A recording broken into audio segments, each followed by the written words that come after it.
નમસ્કાર મિત્રો, આપણા સમર્થ હાસ્યકાર અને એક અર્થમાં જેને લોક કેળવણીકાર પણ કહી શકીએ એવા જગદીશ ત્રિવેદીએ હમણાં બહુ સુંદર વાત કરી હતી. એણે કહ્યું કે અત્યારના સમયમાં સૌથી નસીબદાર કોણ? તો એવા બાળકો કે જેમને વાર્તા કહેવા માટે તેમના દાદા દાદી સાથે છે, એમને સૌથી નસીબદાર કહેવાય. તો અત્યારે તો એવા નસીબદાર બાળકો બહુ ઓછા રહ્યા છે, પણ એવા ઘણા બધા પુસ્તકો છે, જેમ કે નાનાભાઈ ભટ્ટનું દ્રષ્ટાંત કથાઓ, કે એમાં એમણે સુંદર મજાની એવી વાર્તાઓ લખી છે જે આપણા દાદા દાદી આપણને કહેતા. એવી જ એક વાર્તા છે જેનું નામ છે દિલનો રંગ. દિલ્હીની બજારમાં એક 20-22 વર્ષનો જુવાનીઓ બેફિકરાઈથી ચાલ્યો આવતો હતો. સરસ મજાની મોજડી, સારા કપડાં, હાથમાં સોટી, અને સૌથી ધ્યાન ખેંચે એવી બાબત હતી તેનો સાફો. મલમલના સાફા ઉપર સુંદર મજાના રંગો ચડેલા.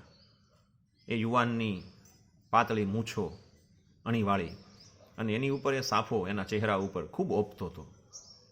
બાદશાહનું ધ્યાન ગયું. એણે તરત એ યુવાનને બોલાવ્યો અને પૂછ્યું કે બોલ ભાઈ, આટલો સરસ મજાનો સાફો તે ક્યાં રંગાવ્યો? એણે કહ્યું કે અહીંયા ચાંદની ચોકમાં ફાતિમા કરીને છે, એ આ રંગવાનું કામ કરે છે, ને એણે મને મારા બધા જ કપડાં સાફા એની પાસે જ હું રંગાવું છું, ને સરસ રંગી દીધો છે. નામદાર કે ભલે તું જા. પ્રધાનજીને કહીને ફાતિમાને બોલાવી કે ફાતિમા, તે સરસ મજાનો સાફો પેલા જુવાનનો રંગી દીધો છે. હા નામદાર, તારે જોવે એવું કાપડ લે, જોવે એવા રંગ લે, પણ એવો સરસ મજાનો મારો સાફો રંગ કે પેલા યુવાનના સાફા કરતાં પણ એ સરસ મજાનો રંગાઈ જાય. ફાતિમાએ માથું ઝુકાવીને કીધું, જી નામદાર, ગુસ્તાખી માફ, પણ કદાચ તમે મને સારામાં સારું શરબતી મલમલ લઈને આપશો. હું મારા શ્રેષ્ઠ રંગોને ખૂબ ઉકાળી અને એ સાફો રંગીશ. મારાથી બનતા બધા જ પ્રયત્નો કરીશ, તો પણ પેલા યુવાનના સાફા જેવો રંગ તો આ સાફામાં નહીં ચડે નામદાર. કેમ? નામદારની ભ્રુકુટી તણાઈ. હું દિલ્હીનો રાજા અને તું મને આવો જવાબ આપે છે? તું કે એ બધી વસ્તુ તને પૂરી પાડીએ છતાં પણ એવો રંગ કેમ નહીં ચડે?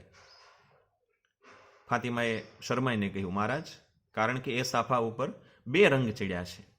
એક તો આ રંગના પડીકાનો રંગ, અને બીજો મારા દિલનો રંગ. કારણ કે હું એ યુવાનની માશુકા છું, એટલે એના સાફા ઉપર મારો દિલનો જે રંગ ચડ્યો હોય એ તો તમારા સાફા ઉપર નહીં ચડે.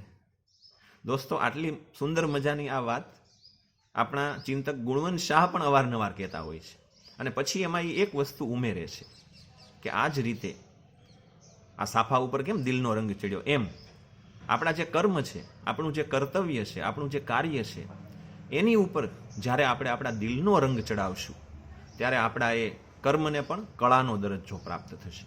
તો આપણે જે કંઈ કામ કરતા હોઈએ, આ મોરલ પણ આપણે લેવાનો છે. એ કામમાં આપણા દિલનો રંગ ચડાવી અને કામ કરીએ. Thank you.